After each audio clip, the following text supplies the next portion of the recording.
Apakah era Golden State Warriors sudah berakhir dengan segala perkembangan-perkembangan yang terjadi dengan rekor 8-10 di bawah 500 untuk musim kedua berturut-turut? Apakah waktunya memencet tombol panik di Bay Area? Yes. Kenapa tuh? Kenapa? Coba lu jelasin, men. Karena menurut gua udah tidak sehat sih secara ini. Ada yang bilang menarik tuh di Twitter, gue lupa, gua suka banget lupa agak-agak ini, tapi Golden State itu menang karena the superstars Clay, Dre, Curry di zamannya itu mereka mau rela berkorban untuk kemenangan. Right now they're making the bad decisions untuk tidak berkorban, kayak Dre's antics on the court itu lebih baik merugikan dibanding. Kalau dulu kan dia kan kayak nggak jelas untuk menaikkan momentum tim, get the crowd into it. Sekarang tuh lebih karena kayak he's doing it just because he's mad aja gitu lah. He's mad at something, I don't know. Yang kedua, Clay, I think ada yang dia ngomong kayak the extension is getting to me. Tiap kali dia ambil bad shot, he sits on the end of the bench kayak mukul kepalanya sendiri, dan it's something yang menurut gue udah berbeda aja gitu loh. In terms of like the vibes around it. I mean CP3 helped a bit with the bench, tapi ternyata startersnya ini jadi masalah. That's one thing yang gue agak-agak ini lah, how kayak lu udah dapat solusi lu yang dimana lu bisa mengistilahkan Curry harusnya, tapi malah Curry harus menggendong startersnya yang di lapangan. So this is just a different team. I don't know why skill decline, maybe just different vibe because of the Jordan Poole situation, maybe Steve Kerr's losing it, maybe. So menurut gue situasinya bener, tergantung dua dari tiga ya, trio Curry, Draymond Green sama Clay. I think ini adalah momen dimana kita akan melihat Steve Kerr ini udah kelar atau belum masanya, because he needs to hold Clay and Dre accountable. Bukannya yang dibela terus. Nah, gue nggak tahu tuh behind closed doors, di dalam ruang ganti, apakah dia galak ke keduanya, atau mungkin kan ketiap pemain tuh mencet tombolnya beda ya, right? Ada yang bisa lo gonggongin, ada yang mesti lo baik-baikin.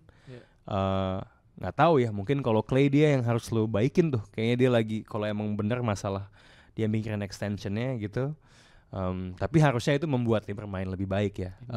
Perlahan menurut gue sih dibanding terakhir kita ngomongin dia, dia udah mulai membaik sedikit. Mungkin defensively belum, tapi yang ketika dia main lawan Kings sih menurut gue lumayan oke mainnya.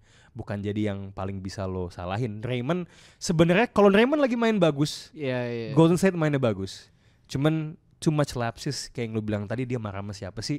Nah menurut gua oke lah itu masalah personal, tapi lu punya pelatih itu bukan cuma buat taktik tapi buat management juga. Like that. Gitu. Nah kalau misalnya Steve Kerr can find a way untuk kembaliin positive vibes kali ya bahasanya ke Draymond Green dan ke Klay Thompson, dan bisa lebih campur aduk lah rotasi dengan, karena si Moody itu emang harus main lebih banyak. Dan menurut gue ketika lawan Kings kemarin dia menunjukkan dia pantas lebih lama di lapangan, khususnya di kuarter keempat gitu. Iya, tapi Wiggins juga pantas masuk gitu. Jadi sebenarnya kalau he can hold the fort, sebenarnya bahan-bahannya untuk tim ini membaik tuh ada gitu. Cuman gue tetap akan bilang kayaknya eranya emang udah berakhir. Simply because kalaupun yang lain-lain tadi lebih optimal, the competition around them is also tougher. That's a good one. The West is really really good. It's loaded gitu. Karena kalau gue mengasumsikan mereka optimal dalam argumentasi, dalam runut logikanya, gue harus asumsiin semua tim yang lain juga optimal, and that's very tough. I mean, very tough to do. Siapa yang ada di bawah mereka sekarang dari segi contender? I think semuanya di atas. Itu kan. Semuanya di atas ya. Lihat, nggak usah jauh-jauh lah. Lihat table. And it will be very Warriors atau very box out. Kalau abis ini keluar Warriors menggila Warriors menggila gitu. It comes down to this, mereka tuh bisa menjadi their own toughest critic gak? You always hear that kan. Sebenarnya yang paling keras terhadap diri sendiri pemainnya. Menurut gue that kind of mentality yang diperluin. Dan lagi-lagi kembali ke benefit of the doubt, dia udah juara 4 kali. Harusnya pelatih yang udah juara 4 kali deep down inside bisa ngomong kayak gitu ke timnya. Karena kalau enggak, siapa lagi yang bisa ngebenerin, that means it's time for you to go. Mungkin It's ini time for you to go, man. You as in Steve Kerr ya? Yeah. If you cannot take control of the situation. Gue pernah berdebat cukup panjang sama temen gue masalah Steve Kerr itu, is he a good coach or not? He is a good coach.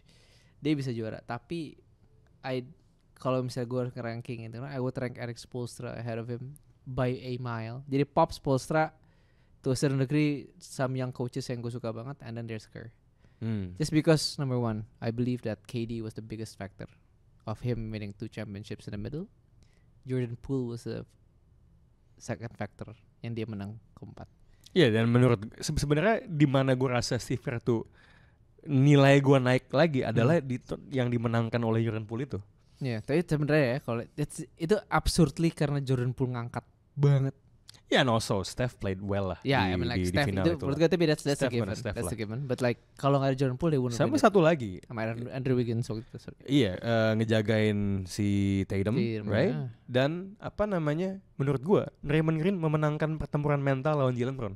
Yeah, that's interesting. Itu Draymond Green bikin podcast. Abis juara itu boss moment banget, man. Yeah. And then everything just went downhill. So kalau semua faktor-faktor tadi bisa dikondisikan, then there's still a contender. Ya mudah-mudahan lah. Menurut gue tetap butuh Golden State yang bagus. Just biar kita ngerasa banget bahwa yang menang tuh bener-bener mengalahkan kulminasi dari yang sebelumnya gitu loh. Kalau this is interesting. Untuk bikin persaingannya semakin terjal tuh penting. Iya benar-benar. Tapi kayak apakah itu menjadi faktor yang membuat Warriors ini juga ya? Karena yang tadi kan competition breeds excellence itu kan kata-katanya. Mereka kan kalau dari segi kontinuitas itu cukup jelek ya. Gimana? Roster. Oke. Banyak keluar masuk. I think dari juara yang waktu di 2022 itu cukup banyak banget tuh. Tahun lalu mereka they missed OPJ, Bjelica, and mereka sekarang try to get those kind of players back, right? Dengan ada Saric masuk. Tapi mungkin itu kayak karena apa ya? Membuat semuanya ini apa yang Andrew bilang tadi kompetisi itu internal competition, maybe that's what is also their downfall juga gitu. Kayak the role players yang tadi selalu keep somehow they got mereka hilang ya, sekarang jadinya udah tabel sama mereka nyari pengganti ternyata lebih tua dan lebih ringkih, CP3. Ya tapi ya CP3 kan dibawa juga untuk intangible-nya ya, untuk menjaga kesolidannya di dalam. I mean musim lalu mah terlepas dari ngelihat mereka come up short, come on lah, it came down to one thing. Layangan tinju Draymond Green ke Jordan Poole sebelum musimnya dimulai itu udah itu kapalnya udah goyah dari momen itulah.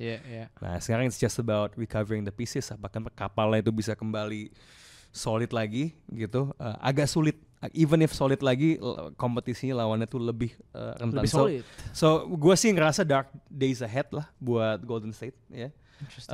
Agak sulit buat dibalikan. And kalaupun bisa dibalikan pun juga lawan-lawannya tuh juga udah lebih jago. Bagaikan kertas ya udah kusut. Iya, I mean sekarang you look at the Minnesotas bahkan, you know who's on that. Semua tim-tim muda ini udah semakin jago dibanding sebelumnya gitu. Yes, mungkin mereka akan lebih, you never know. Mungkin kalau tinju itu nggak melayang musim lalu, they could have. Tapi kan gitu kan, coulda, woulda, shoulda gitu. Oke, itu kali ya. Gue pengen tahu juga sih fans Golden State itu gimana pendapatnya. Apakah bisa diubah? Siapa yang salah? Itu langsung tulis aja di kolom komen.